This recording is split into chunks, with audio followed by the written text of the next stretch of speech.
അയ്യപ്പേട്ട, Muhammad Shammas KSU സംസ്ഥാന vice പ്രസിഡന്റാണ്. ഷമ്മാസ് കുറച്ച് കാര്യങ്ങൾ കഴിഞ്ഞ ദിവസം പറഞ്ഞു വെച്ചു, PP ദിവ്യയുമായി ബന്ധപ്പെട്ടിട്ടുള്ളതാണ്. ഷമ്മാസ് പറഞ്ഞു വെച്ചതിനെ തുടർന്ന് PP ദിവ്യ നമുക്ക് അങ്ങ് അവിടെ എന്താ പറയുക, നിയമപരമായി നേരിടും, പാക്കലാം എന്നൊക്കെ പറഞ്ഞ ഒരു സ്റ്റൈലിഷ് ഫേസ്ബുക്ക് പോസ്റ്റൊക്കെ ഇട്ടു. പക്ഷെ പിറ്റേ ദിവസം എന്ത് പറ്റിയെന്ന് വെച്ചാൽ ഷമ്മാസ് അതിലേറെ വളരെ എന്താ പറയാ, വളരെ ക്രൂരമായിട്ട് അങ്ങ് കയറി അടിച്ചു. ഷമ്മാസ് പറഞ്ഞു വെച്ചത് എനിക്കാരെയും നോക്കാനൊന്നുമില്ല, ഉള്ള കാര്യമാണ് പറയുന്നത്, ഇതിനിയും പറയും എന്നുള്ളത് തന്നെയാണ് പറയുന്നത്. പിന്നീട് നോക്കാം എന്നുള്ളതല്ല, പാക്കലാം എന്നുള്ളതല്ല PP ദിവ്യയുടെ ഒരു ലൈൻ. PP ദിവ്യ നേരെ മുഖ്യമന്ത്രിയെ ഒന്ന് ചൂണ്ടയിട്ടു. കാരണം ഇപ്പൊ ഒരു ഫേസ്ബുക്ക് പോസ്റ്റാണ്, ഞാൻ കണ്ടു വളർന്ന നേതാവ്, എന്തൊക്കെ ആരോപണങ്ങൾ വരുമ്പോഴും രാഷ്ട്രീയ എതിരാളികൾ വളഞ്ഞിട്ട് ആക്രമിക്കുമ്പോഴും മടിയിൽ കനമില്ലെങ്കിൽ നമ്മൾ ഭയക്കേണ്ടതില്ലെന്ന് പഠിപ്പിച്ച നേതാവ്, കഴിഞ്ഞ 25 വർഷത്തിലധികമായി ഒരു മാധ്യമ പരിലാളനകളിലും വളർന്ന നേതാവല്ല സഖാവ് പിണറായി. എൻ്റെ പാഠപുസ്തകത്തിലെ ഹീറോ, എൻ്റെ പാഠപുസ്തകത്തിലെ ഹീറോ എന്നാണ് പറയുന്നത്. അങ്ങനെ എന്താ പറയാ, അങ്ങനെ അങ്ങ് പിണറായി സ്തുതിയാണ്. മൊത്തത്തിൽ ഇപ്പോൾ ഒരു പിണറായി സ്തുതിയുടെ കാലമാണല്ലോ. അപ്പോൾ വീണ്ടും ഒരു പിണറായി സ്തുതിയാണ്. ഇപ്പോൾ നമ്മൾ ചർച്ചയ്ക്ക് ഇരിക്കുന്നതിന് മുമ്പ് അയ്യപ്പേട്ടൻ പറഞ്ഞതുപോലെ ഈ ദിവ്യ തുടങ്ങി വെച്ചതും ഓരോ ഫയലിൽ ഓരോ ജീവിതമുണ്ടെന്നുള്ള നമ്മുടെ മുഖ്യമന്ത്രിയുടെ കോട്ട് തന്നെയാണ് പറഞ്ഞു വെച്ചതും. ഇത് മുഖ്യമന്ത്രിക്കുള്ള ഭീഷണിയായിട്ടാണോ ചേട്ടന് തോന്നുന്നത്, അതോ എന്നെ രക്ഷിക്കണമെന്നുള്ള ഒരു മട്ടിലാണോ ചേട്ടന് തോന്നുന്നത്? മുഖ്യമന്ത്രിക്ക് ഭീഷണിയൊന്നുമല്ല, അങ്ങ് കൂടെ ഇതിലൊക്കെ ഉൾപ്പെട്ടതല്ലേ, അങ്ങ് കൂടെ എന്നെ രക്ഷിക്കണം. ഒന്ന്, അങ്ങ് കണ്ണൂർ ജില്ലക്കാരനാണ്. രണ്ട്, ഈ സംഗതി കണ്ണൂർ ജില്ലക്കാരിയാണ്. ഇത് തുടങ്ങിയത് മുതൽ എന്നെ തന്നെയാണ് ചാവേറാറ്റി നിർത്തിയിരിക്കുന്നത്. ഒരു ചാവേറാണ് അവര്. അപ്പോൾ ചാവേറായിട്ട് ഇവരെ നിർത്തിയിരിക്കുന്നത് ബഹുമാനപ്പെട്ട മുഖ്യമന്ത്രി, നിങ്ങൾ എന്നെ ഒന്ന് കാണണം, നിങ്ങൾ എന്നെ രക്ഷിക്കണം. ശശിയേട്ടൻ എന്നെ ഈ പറയുന്ന പോലെ ഒരു കുഴി കൊണ്ട് ചാടിച്ചിരിക്കുവാണ്. ശശിയേട്ടൻ ചാടിക്കുന്ന ഒട്ടും പ്രതീക്ഷിച്ചില്ല ദിവ്യ. അതെ, ശശിയേട്ടൻ കൊണ്ട് ചാടിച്ചു. എൻ്റെ ഭർത്താവും ഞാനും ഒക്കെ കുഴിയിൽ വീണിരിക്കുകയാണ്. അപ്പൊ അങ്ങ് വിചാരിച്ചാലേ നടക്കൂ. അപ്പൊ ഏത് സംഭവം തുടങ്ങുമ്പോഴും ഒരു ഉദ്ധരണി പോലെ ഇങ്ങനെ പറഞ്ഞുകൊണ്ടേ ഇരിക്കുകയാണ്. കാര്യം നവീൻ ബാബു എന്ന ഉദ്യോഗസ്ഥൻ ജോലിയിൽ നിന്ന് റിട്ടയർ ആയി പോയതല്ല, അദ്ദേഹത്തിനൊരു യാത്രയിൽ പോലും അദ്ദേഹത്തിന് വേണ്ടെന്ന് പറഞ്ഞു. അദ്ദേഹത്തിന്റെ ജീവനം കൊണ്ട് അദ്ദേഹത്തിന്റെ നാട്ടിലെത്തിയാൽ മതി എന്നായിരുന്നു. കാര്യം ഒരു ചില ഇടങ്ങളിൽ നമ്മളങ്ങ് രക്ഷപ്പെട്ടു പോയിക്കൊള്ളാനായിട്ട് നമുക്കൊരു തോന്നലുണ്ടാവും. ആ ഒരു രക്ഷപ്പെടലാണ് ആ മനുഷ്യൻ, പാവം, ആ ഒരു വ്യഗ്രതയായിരുന്നു. ആ പാവം മനുഷ്യൻ രക്ഷപ്പെട്ടു പോകാനാണ് അദ്ദേഹം ആഗ്രഹിച്ചത്. അപ്പൊ ഇതേപോലെയുള്ള പിന്നെ ആളുകളുടെയൊക്കെ റെക്കോർഡ്സ് ഒക്കെ അദ്ദേഹത്തിന്റെ കയ്യിരിക്കുമ്പോൾ അവരെങ്ങനെ വിടും? ഇപ്പൊ ഈ ദിവ്യ പറഞ്ഞല്ലോ ചേട്ടാ, പിണറായി സഖാവ് ഞാൻ എന്താ പഠിച്ച പാഠപുസ്തകത്തിലെ ഹീറോയാണ്, എന്റെ ഹീറോയാണെന്നൊക്കെ. എല്ലാവർക്കും ഹീറോസ് ഒക്കെ കാണും. തീർച്ചയായിട്ടും നമുക്ക് എല്ലാവർക്കും ഇഷ്ടപ്പെട്ട, രാഷ്ട്രീയത്തിൽ ഇഷ്ടപ്പെട്ട നേതാക്കൾ, രാഷ്ട്രീയത്തിന് അതീതമായി നമുക്ക് ഇഷ്ടമുള്ള ഒരു മുഖമായിരിക്കില്ല, പല മുഖങ്ങളെ നമുക്ക് ഇഷ്ടമായിരിക്കും. പല തലങ്ങളിൽ പലരായിരിക്കാം, അതൊക്കെ ഉണ്ടാവും. അതിലൊന്നും ഒരു തെറ്റൊന്നും പറയാനില്ല. പക്ഷെ ഈ നമ്മൾ ഇതുവരെ പറഞ്ഞു നിർത്തിയത് മുഴുവൻ P ശശിയിലായിരുന്നു. അവിടെയാണ് എനിക്ക് സംശയം വരുന്നത്. പി ശശിയിൽ വന്ന് എല്ലാ തരത്തിലുമുള്ള സംസാരങ്ങളും വന്ന് P ശശിയിൽ നിൽക്കുകയാണ്. പക്ഷേ പിണറായിനെ കോട്ട് ചെയ്തതോടുകൂടി എനിക്ക് മനസ്സിലായ ഒരു കാര്യം, ഈ രേഖകളും ഈ തെളിവുകളും എല്ലാ കാര്യങ്ങളും ഉള്ളതിൽ ഒരു പേര് ഈ PV ഞാനല്ല എന്ന് പറഞ്ഞാലും PV തന്നെ ആയിരിക്കാനുള്ള ഒരു സാധ്യത ഉണ്ടല്ലോ. ഏത് ചേട്ടന് മനസ്സിലായല്ലോ ഞാൻ പറഞ്ഞത്. അപ്പൊ അത്തരത്തിലുള്ള ഒരു സാധ്യത കൂടി, പ്രത്യേകിച്ച് കണ്ണൂരാണ്. അവിടെ ഒരില അനങ്ങണം എന്നുണ്ടെങ്കിൽ പിണറായി അറിയാതെ നടക്കില്ല. അപ്പോൾ പല കാര്യങ്ങളും നിയന്ത്രിക്കുന്നതൊക്കെയും P ശശി ആണെങ്കിൽ കൂടിയും ഇതിന്റെ ഒരു മേജർ ഷെയർ എന്ന് പറയുന്ന ഷെയർ ഹോൾഡർ ഒരുപക്ഷെ ഈ പറയുന്ന മുഖ്യമന്ത്രിയാകാനുള്ള സാധ്യതയൊന്നും തള്ളാനും പറ്റില്ല. അതുകൊണ്ടായിരിക്കണം ഒരു പക്ഷേ P ശശി ഇതുവരെ എന്നെ സംരക്ഷിക്കും, എന്നെ ചാവേറാക്കില്ല, എന്നെ രക്ഷപ്പെടുത്തും എന്നൊക്കെയുള്ളൊരു ധാരണ ഉണ്ടായിരുന്ന ദിവ്യ ഏറ്റവും അവസാനം ഷമ്മാസിന്റെ ഈ ഒരു വെളിപ്പെടുത്തൽ വന്നതോടുകൂടി സഖാവേ ഞാനിവിടെ ഉണ്ട്, ചേട്ടൻ പറഞ്ഞതുപോലെ സഖാവേ ഞാനിവിടെ ഉണ്ട്, ശശിയേട്ടൻ എന്നെ തഴഞ്ഞു, ഇനി എനിക്ക് ഈ പാതാരവിന്ദങ്ങൾ മാത്രമേ ഉള്ളൂ എന്ന് പറഞ്ഞു വെച്ചതുപോലെയാണ്. അതായത് ഞാനും പറയാൻ തുടങ്ങിയാൽ ഞാനും പറയാൻ തുടങ്ങിയാൽ പലതും എനിക്ക് പറയേണ്ടി വരും. എന്നെ മാത്രം നിങ്ങൾ ബലിയാടാക്കി രക്ഷപ്പെടാൻ ശ്രമിക്കരുത് എന്നുള്ളൊരു അതെ, അങ്ങനെ ഒരു എറിഞ്ഞിടുക എന്ന് പറയില്ലേ നമ്മള്, ഒന്ന് എറിഞ്ഞിട്ടേക്കുവാണ് ദിവ്യ എന്നുള്ളതാണ്. അതായത് ഷമാസിനി എന്തെങ്കിലും പറയുകയോ അല്ലെങ്കിൽ ഷമാസ് മാത്രമല്ല, ഷമാസിന് മാത്രമല്ല വേറെ പലർക്കും ഒക്കെ ഈ രേഖകൾ കിട്ടും, പലതുണ്ട്. പറഞ്ഞോളൂ. അത്തരത്തിൽ ഈ പറഞ്ഞ പോലെ ചേട്ടൻ പറഞ്ഞ പോലെ മറ്റു പലർക്കും കിട്ടിയാലും അവരെല്ലാം ഇനി പറയാൻ തുടങ്ങിയാൽ, ഇപ്പൊ ഇതുവരെ എല്ലാവരും ഇവര് തീരുമാനിച്ചിരുന്നത് ദിവ്യയിൽ ഈ അന്വേഷണം ഒതുക്കുകയും ദിവ്യക്ക് ജാമ്യം കിട്ടി ഇറങ്ങുകയും ചെയ്യുന്നതോടുകൂടി ഈ കേസ് അങ്ങ് ഒതുക്കി തീർക്കുകയാണല്ലോ. പക്ഷെ പലയിടങ്ങളിൽ നിന്നായിട്ട് പലരായിട്ട് ഇതുപോലെ ഇപ്പൊ ഒന്ന് ഷമ്മാസ് പറഞ്ഞു, ഇനി അടുത്തത് വേറൊരാൾ പറയില്ല എന്നൊന്നും ഉറപ്പൊന്നുമില്ല.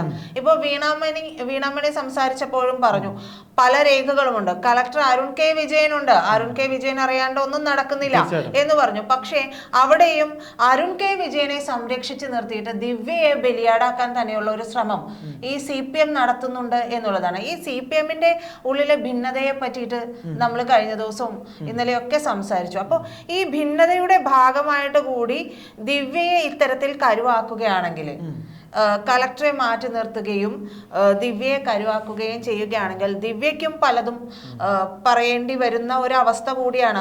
അതായത് ഇത്തരം എല്ലാ കാര്യങ്ങളും ചേർത്തുള്ള ഒരു ഓർമ്മപ്പെടുത്തലായിട്ട് ഈ ഫേസ്ബുക്ക് പോസ്റ്റിനെ നമുക്ക് കാണാൻ കഴിയുമെന്നാണ് എനിക്ക് തോന്നുന്നത്.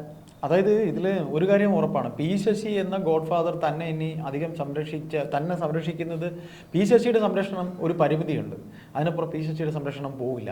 അതൊരു കാരണം കൂടെയാണ്. ഇത് പറഞ്ഞ പോലെ അത് പി ശശിയുടെ സംരക്ഷണം, ഇപ്പം നമുക്ക് ഒരാൾക്ക് അയാൾക്ക് ചെയ്യാൻ കഴിയുന്ന ലിമിറ്റ് വരെ സഹായിക്കാൻ പറ്റുള്ളൂ. കാര്യം അദ്ദേഹം ഒരു സംസ്ഥാന സമിതി വെറുമല്ല, സംസ്ഥാന സമിതിയിലെ അംഗമാണ്. പിണറായി എന്ന് പറഞ്ഞാൽ അങ്ങനെയല്ല, അദ്ദേഹത്തിന് പിന്നെ സർവാധിപതി എന്ന് പറഞ്ഞാൽ അദ്ദേഹത്തിന്റെ മകളുടെ കേസ് ഒതുക്കാനായിട്ട് അദ്ദേഹത്തിന് കേന്ദ്രത്തിൽ BJP-യിൽ ഒരാൾക്ക് നിതിൻ ഗഡ്കരി ഉണ്ട്. പിന്നെ വേറെ പല അദ്ദേഹത്തിന്റെ ലാവലിൻ കേസ് ഇതേപോലെ ആരുടെയെങ്കിലും ഇത്രയെങ്കിലും മാറ്റി വെച്ചിട്ടുണ്ടോ?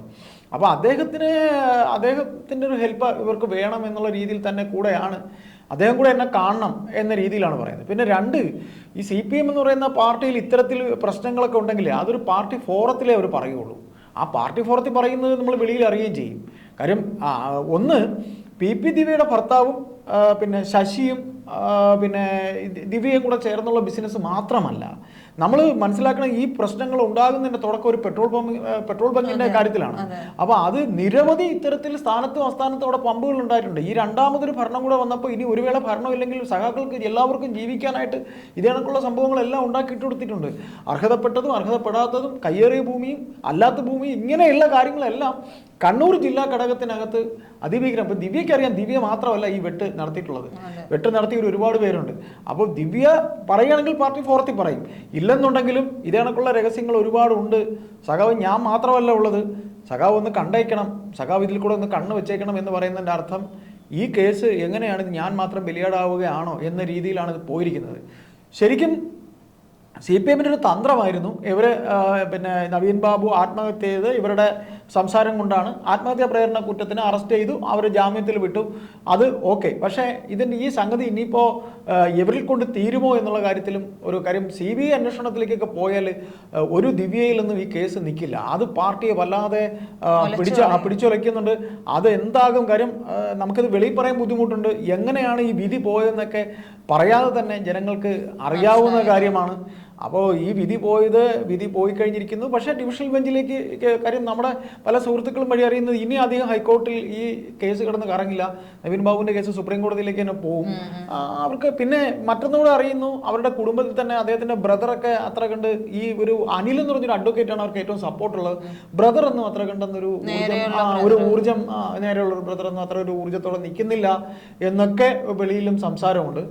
ഏതായാലും PP ദിവ്യ പറയാതെ പറഞ്ഞിരിക്കുന്നത് ബഹുമാനപ്പെട്ട സഖാവെ, കാര്യം ഇവരെ അറിയപ്പെടുന്ന ഒരു മിനി പിണറായി എന്നാണ്, വനിതാ പിണറായി എന്നാണ് നാട്ടിൽ അറിയപ്പെടുന്നത്. നല്ല പേരാ. ആരാധിക്കാൻ പറ്റിയ വ്യക്തിത്വം, ആരാധന ആർക്കും ആരെയാകാം, ആരാധിക്കാൻ പറ്റിയ വ്യക്തിത്വം. പിന്നെ രണ്ട്, ഈ പറയുന്ന പോലെ പിന്നെ മാതൃകയാക്കാനും പറ്റിയ ആളുമാണ്. കാര്യം നമ്മൾ ഈ പാർട്ടിയുടെ ചരിത്രം പരിശോധിക്കുമ്പോഴേ നമ്മളോട് ഈ പാർട്ടിയെക്കുറിച്ച് അറിയാവുന്നവർ പറയുന്നത്, ഏതൊരു കാര്യത്തിന്റെ കേന്ദ്ര ബിന്ദുവിൽ താൻ പിടിക്കപ്പെടത്തക്ക രീതിയിൽ പിണറായി ഒരിക്കലും എത്തില്ല. ഇല്ല. അപ്പൊ അതുകൊണ്ട് ഭയങ്കര കണ്ണിങ് ആണ്. അതായത് ഞാൻ ഈ വിഷയം ഇതുമായി ബന്ധപ്പെട്ടതല്ലെങ്കിലും ഒരു പാർട്ടിയുടെ ഒരു ചരിത്രത്തില് ഈ പാർട്ടിയിൽ മുസ്ലിം ലീഗുമായി പിന്നെ ബന്ധം വന്നാൽ ഒരു നയരേഖ പാർട്ടിയിൽ ഉണ്ടാക്കുന്നുണ്ട്. അതായത് പിന്നെ എം പി രാഘവൻ ഉൾപ്പെടെ ഉള്ളവർ ഇങ്ങനെ പാർട്ടിയിൽ ലീഗുമായി ചേർന്നാലേ നമുക്ക് ഭരണത്തിലേക്ക് വരാൻ പറ്റുള്ളൂ എന്ന് അദ്ദേഹം അങ്ങനെ ഒരു പ്രമേയം പാർട്ടിയിൽ കൊണ്ടുവരുന്നുണ്ട്. അപ്പോൾ അതിനെ എതിർക്കുകയോ അല്ലെങ്കിൽ അതിനെ ആദ്യം നയനാർ ഉൾപ്പെടെയുള്ളവർ അനുകൂലിച്ചതാണ്.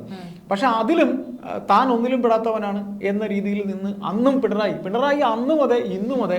ഇപ്പൊ TPയുടെ കേസായാലും അദ്ദേഹത്തിലേക്ക് എത്തുന്ന വഴികളിലേക്കൊന്നും ഇതിനെയാണോ ചേട്ടാ ഈ കക്കാനും അറിയാം നിൽക്കാനും അറിയാന്ന് പറയാം. അല്ല, അതിനൊരു പ്രത്യേക കഴിവ് വേണം. അദ്ദേഹം എന്ന് പറഞ്ഞു കഴിഞ്ഞാൽ ശരിക്കും ഒരു സ്റ്റാലിൻ തന്നെയാണ്.